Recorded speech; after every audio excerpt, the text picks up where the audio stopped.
Thirikari niranirete kuongerera maketha bũrũri-inĩ gũtigĩrĩra Akenya matiragomerwo nĩ ũnyivu wa irio. Akiaria vuva wa mambura ma kĩmabũrũri ma gũkũngũĩra mũthenya wa irio thĩinĩ wa thĩ marĩa mekĩkire thĩinĩ wa kaunti ya Embu, mwandĩki mũkaru thĩinĩ wa ministry ya ũrĩmi Hamisi Mboga augĩte thirikari nĩ ĩkũthiĩ na mbere gũthomithia arĩmi njĩra mbagĩrĩru cia ũrĩmi wa kĩrĩu nĩguo kuongerera maketha na wavo gũtigĩrĩra gĩtugĩ kĩa mũtongoria wa bũrũri Uhuru Kenyatta gĩa gũkorwo na irio cia kũigana nĩ gĩakinyanĩra. Kwa hivyo sisi kama wizara tulitengeza mkakati wa kuwezesha hiyo ajenda hiyo kufikiwa, na huu mkakati ndio ambao tunaotekeleza. Na huu mkakati sana unaegemea kuwasaidia wakulima wadogo kuhakikisha kwamba wana huduma zile ambazo wanahitaji ili kuweza kuzalisha.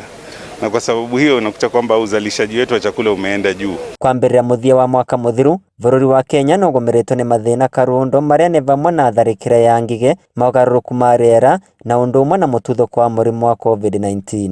Na kũringana na maabitha thĩinĩ wa mbunge cia kĩmabũrũri cia motungata ma irio FAO na WFP, mathĩna maya nĩ macũngĩrĩirie gũkorwo na ũnyivu wa maketha. Zimechangia kidogo kwa kudisrupt ile kitu naita kwanza sana supply chain ya chakula.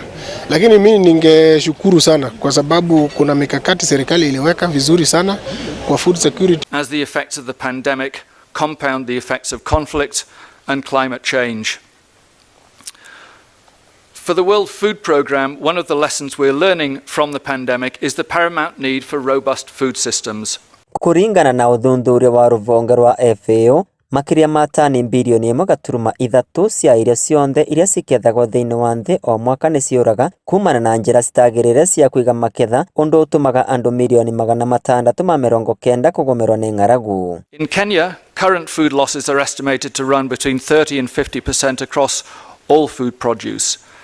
Despite this, there still remains quite low adoption of post-harvest loss technologies, which could reduce food loss. The benefits of these technologies are tangible.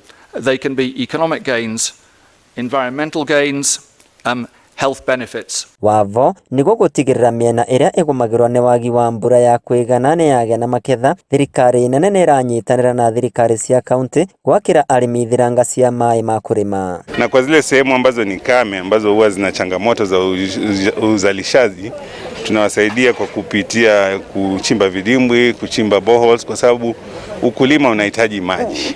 Kwa hivyo kama wanaweza kushika maji, wanaweza pia nao wakazalisha wakawa food secure. Embu twikendo 80% food secure. Koguo twina ngapu ya 20% ira no makatungimeroria na niki gitumi tutathirikari atonyitani national government turekera mangi tondu ngetha mwena wa iguru yes kwina mai no migunda kurima gutire mwena wa ngurumo kwina migunda no gutina mai koguo the formula is tuvire mai kukwina migunda niga mufuta kurima makire ma gicunje kia 30 kia andu thiini wa gitoro kia Afrika mathiicaga toro matari ari yu ni undu wa kwaga gia kuria na riu thirikari ni ciuritwo gutigira ni cia iga mitaratara mikinyaniru niguo gutigirira kuri na irio cia kuigana. Inoro TV kuma kaunti ya Embu, Betagwa Peter Mungai.